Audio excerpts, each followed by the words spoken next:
I do think it's good to just kind of know who you are as a homeschool mom and be confident in what you're doing before jumping into a co-op, because a co-op or any sort of group is not really going to be just a fix for areas where you still need to grow.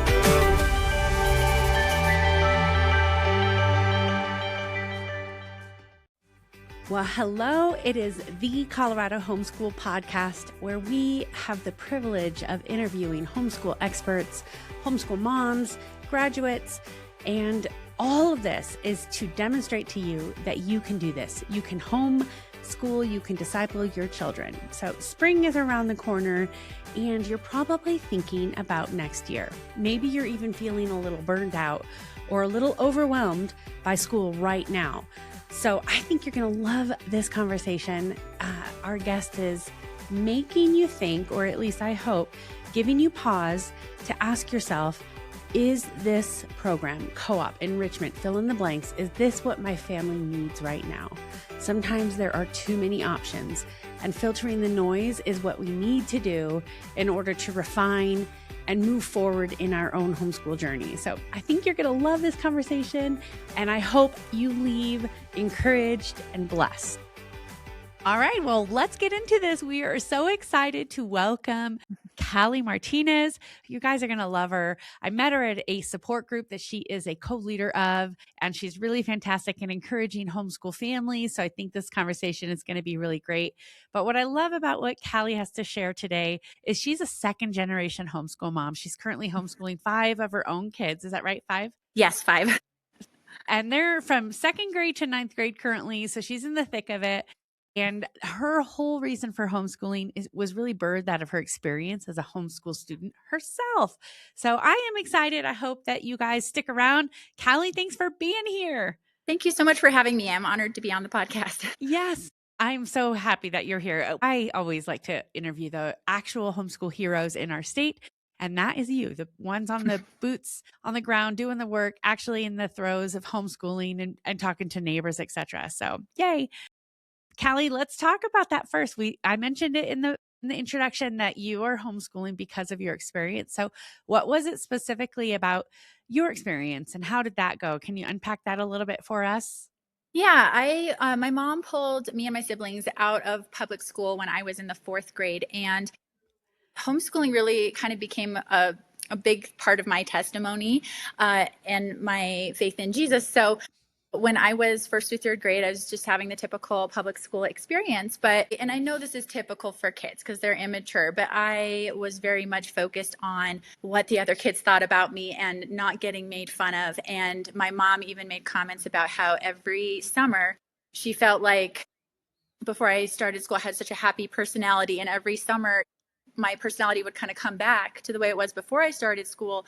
But then each summer it took a little longer for me kind of to get back to my kind of carefree self. So she didn't like that. And she also wanted to homeschool because she wanted to train us up in the faith. And so when she did finally pull me out, I think just for my journey, it gave me the space to not be so worried about what other kids were thinking about me, and it really turned my mind toward what the Lord was thinking about me and whether I was pleasing him. And I had been saved, I believe, before my mom pulled me out homeschooling. But after we started, that's when I really kind of made my faith more my own. And by like the end of my 4th grade year, I had invested my own money in this little devotional book and started doing personal devotions every day. And it really was pivotal to have that just social space to refocus on what was really important. So that was one reason I'm really passionate about homeschooling, because I want that same thing for my kids, to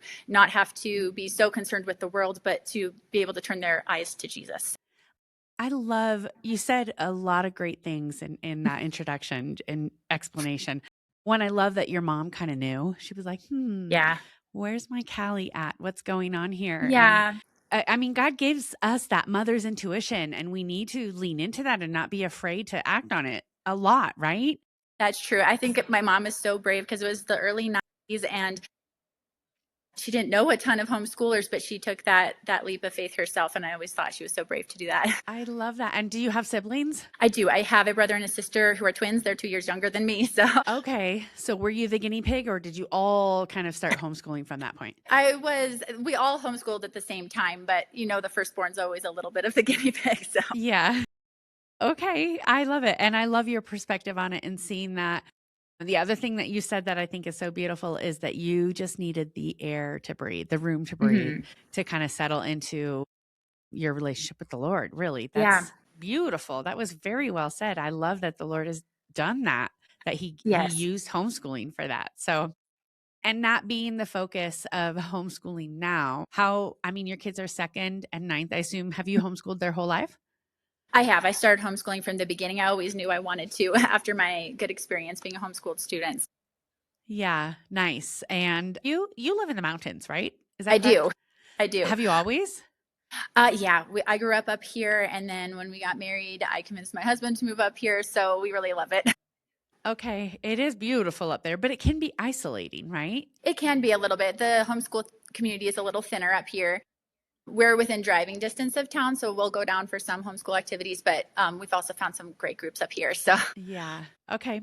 Well, if you've been listening to this podcast, you probably have heard me say the 2 things I think every homeschool family needs to do is first, define your vision. What are you doing? Why are you doing this? What are the end goals? And then the second is find your people. So you need community. Now, community means different things. It could be people in your church who are also, like-minded and are doing homeschooling, and you can be iron sharpening iron with them. It could be a support group, or it could be in a co-op. So we were talking specifically about co-ops, and I don't know, you probably could relate to this. When I homeschooled my children, which was in the 90s when you were being homeschooled, I didn't have as many co-op options as we have today. And there's almost this overwhelming amount. And that's what I want to unpack with you. This whole idea of when is a co-op a good idea? Co-op specifically. We're not talking about not being in community. I encourage that, but let's talk about that. I took a break from a co-op intentionally for a while to find myself as a homeschool mom, and it was one of the best things I could have done. Yes. So let's talk about that. I think that's very interesting, and the way that you phrase that, find yourself. So let's talk about before, what was happening that made you go, I need to reassess what was going on in that homeschool world. Sure. So when I always knew I wanted to homeschool, so I was already homeschooling, but I got invited to visit a co-op. And, it was just a local co-op, so up here in the mountains, which was like a good, seemed like a good thing. And then I went to the visiting day, kind of skeptical, not sure if it was something I wanted to do. My oldest was in 1st grade when we visited, and I ended up really loving the ladies at the co-op. I loved the families. I liked the way it was run, because at that time I did not want a group where I was dropping my little 1st or 2nd grader off and having someone else teach them. Like, I wanted to be involved with that, because that's part of the reason I was homeschooling. So I didn't want to drop off group. This was a group that was run by the moms. All the moms stayed on site and helped teach the classes, which is the sort of group I would be looking for.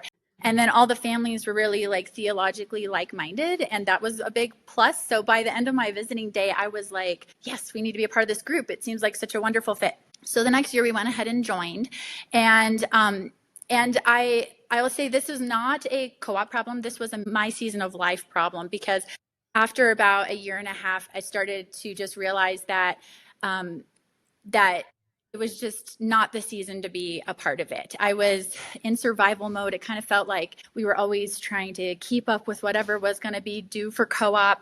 And some of the basics I was kind of letting slide, some of the basic skill subjects that really are very important.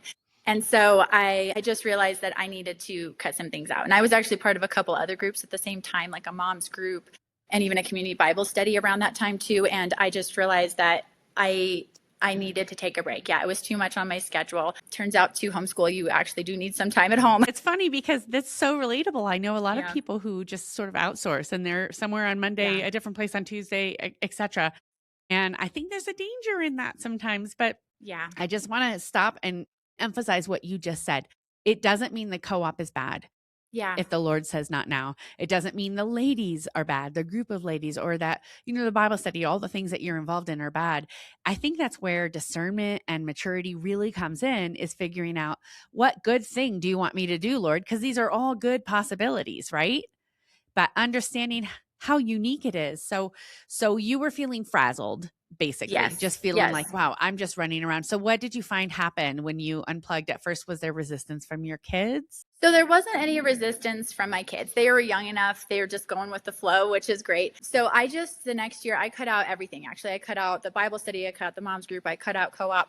And I was like, we just need to focus on homeschooling. And slightly unrelated, but I had struggled for a while also with just time management and having a realistic idea of how long homeschooling would actually take me. And so during this time, I also kind of shifted my perspective that homeschooling is a 9-to-5 job, and it's the best 9-to-5 job I could have. So I need to give it that kind of effort as if it was a 9-to-5 job. So during that break that we took from co-op, which was a several-year break, I slowly started implementing just better habits and explored some curriculum that I might not have tried otherwise, and kind of honed my homeschool style and just kind of built those habits that bonded us together as a family. So it was really beneficial to have that break. Yeah, I really love what you're saying because, well, first of all, you were a second generation homeschooler. So you would think, well, I know how this works, but did you find that you homeschooled different than your mother did? So I don't think my style is totally different than my mom's style, but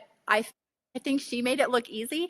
And probably also my personality was an easy type of homeschool student. When I was a homeschool student, I was a very self-motivated student, get my work done. I was finished by 1 p.m. every day and had the whole afternoon to do what I wanted. And so when I became a homeschool mom, I just thought, well, I'll have to put in a lot of time during the young years, but then by late elementary, they should be, doing most things on their own. And then I'll have all this time. And it just became apparent that my kids were not exactly like me. And it was just going to be different than my experience as a student. And so like I said, once I kind of accepted that this is a time commitment, I have 5 kids, I need to put the time and effort into making sure they're getting a good education and just expect to be working all day as the mom, it really shifted my attitude and made it where I could actually enjoy that instead of always struggling against the time issue. Yeah.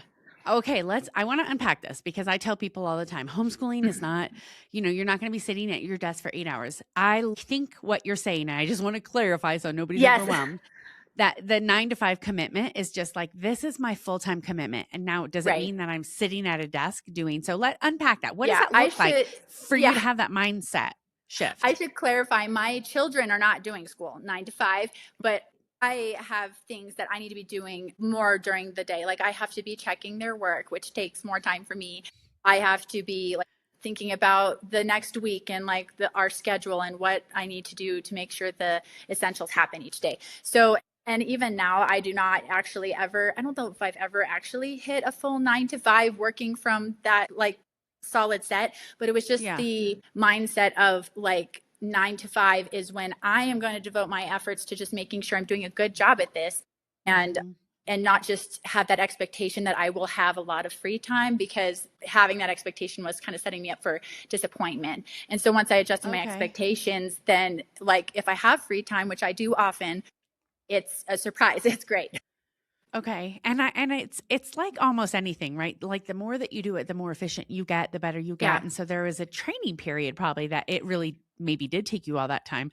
Yeah. In that time that you committed, am I right in assuming that it wasn't just the lesson plans and checking their work and the kids, it was also the household management that you needed to incorporate into that?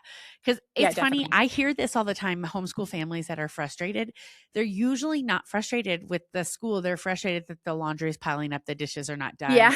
The house feels like a mess all the time. It's always those secondary things. And that's my experience too. Okay. Well, let's talk about, how did you start doing, was it a scientific approach? Did you start going, okay, we need a schedule? Did you have to play with that to find yourself? That first year, I did take some time to really think through our schedule and try to figure out how I was going to get everything done. And it was important to me that I just incorporate some of the fun things that I felt like we weren't having time for before, because I was kind of in survival mode. I had 2 school-age kids and then a preschool toddler baby. So that's also a hard stage. Okay, yes, it is. Yeah.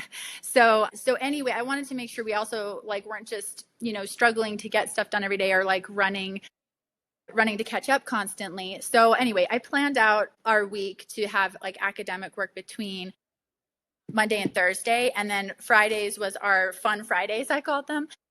And we would do all the like kind of enrichment things that we weren't getting to. So we did, art and music appreciation and science experiments, crafts, things like that on that day. And I think that also helped ease my kids out of the co-op too, just knowing that Fridays were still going to be kind of a fun day. So. Okay. I love that. And honestly, what I hope people are hearing is homeschooling is not the same for every person. Sarah doesn't do it the same as Susie. Callie doesn't do it the same as Kashia or her mother. We're all going to be individual. And that's kind of what's beautiful about it. But at the same time, it can be what's intimidating about it.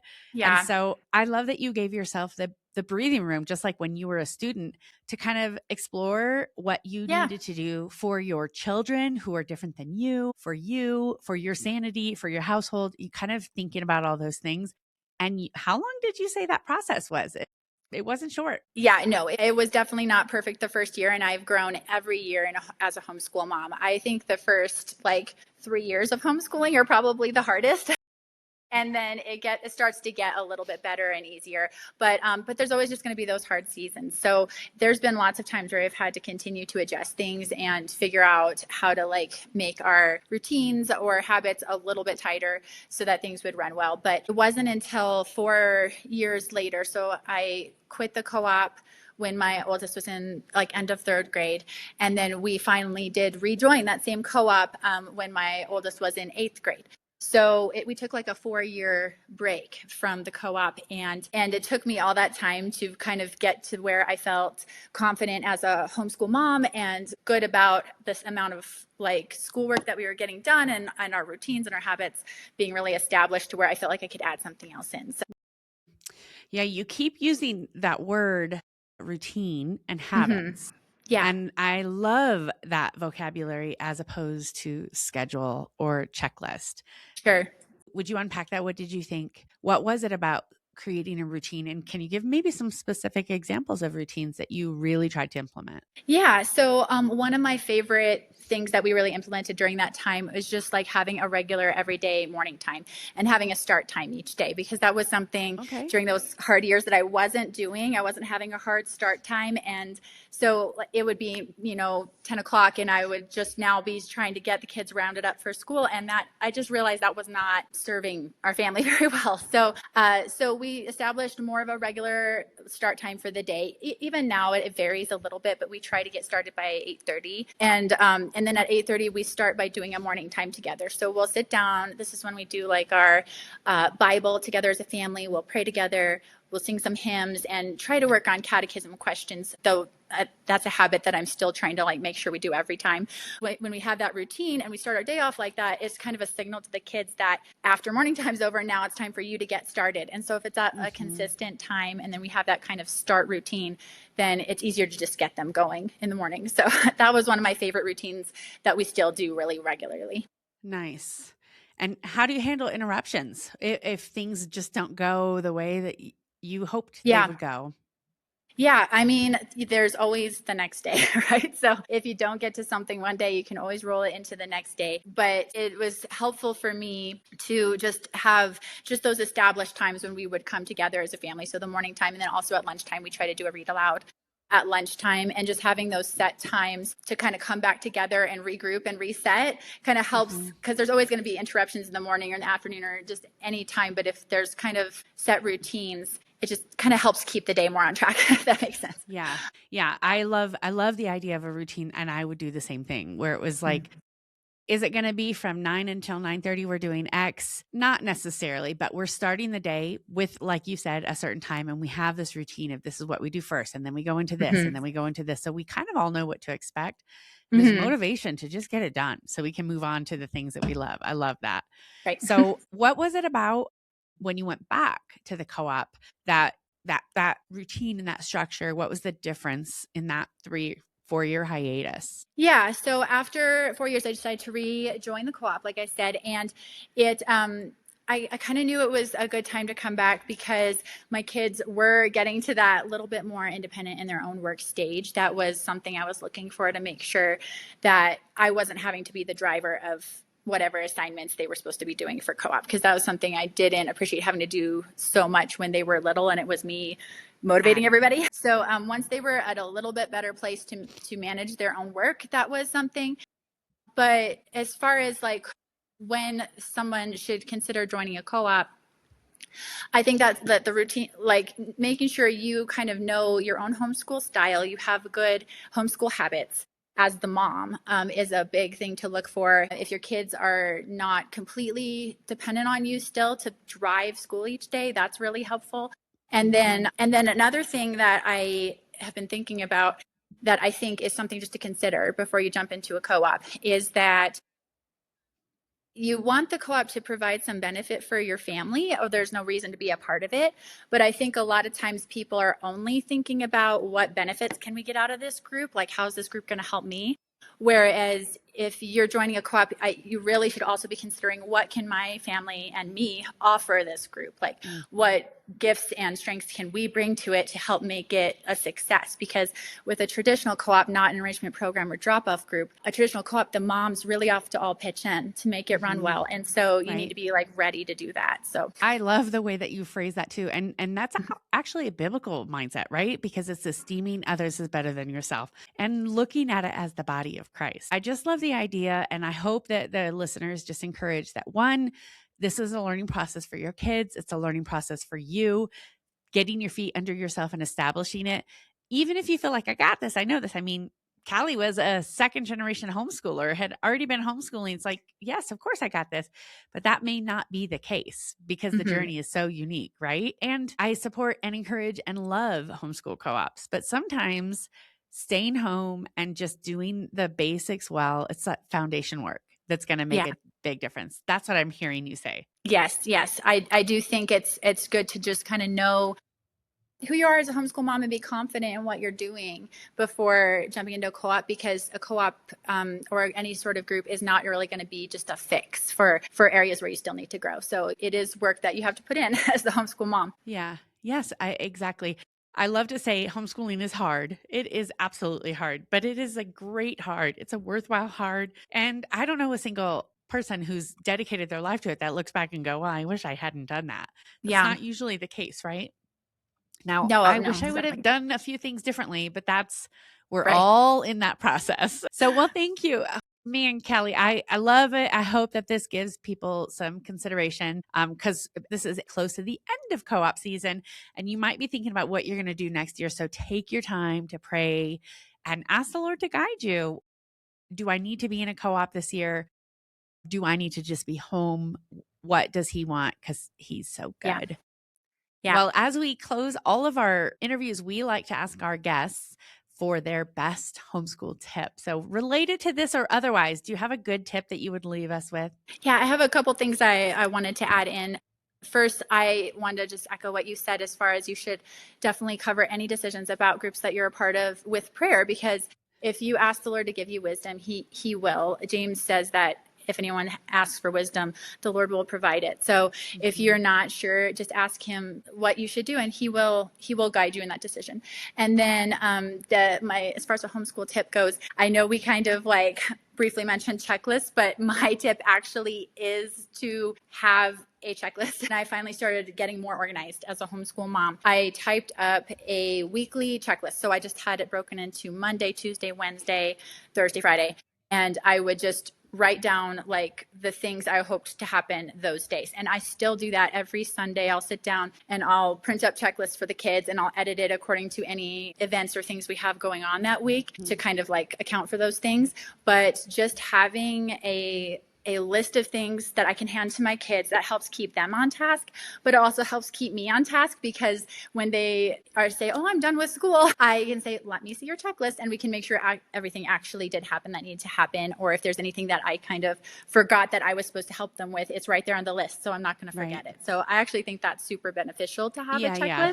And I agree with you. When I said not just a checklist, I think sometimes you can just go, well, I'm supposed to get through the chapter, this chapter to this chapter, but just more a general guideline. Yeah. Yeah. And the thing I love about printing it up each week is I'm not putting chapter numbers on it, and I can adjust it according to things we have going on. Like we do the homeschool support group once a month. So if it's a homeschool support group week, I'll make Thursday a really light day and things like that. So it's really helpful to keep me on track and make sure we're actually finishing some things. And it's some structure that I needed, and it's been really helpful. So I love that assessment. That's good. That was great. This is a journey. It's a process. And that's why community is so important. So I hope you find a great community that you can get conversations like this. Follow along on our podcast. Callie, thanks for being here today. We appreciate it. Thank you for having me. Thank you so much for joining us today. The Colorado Homeschool Podcast is a ministry of Christian home educators of Colorado. We have been motivating parents to disciple the next generation by embracing home discipleship that is Christ-centered, parent-directed, and free from government control. We invite you to join us in this mission. If you want to support homeschooling in Colorado, go to check.org/donate. In the meantime, share this with your friends and make sure you subscribe. That really helps us. Thank you.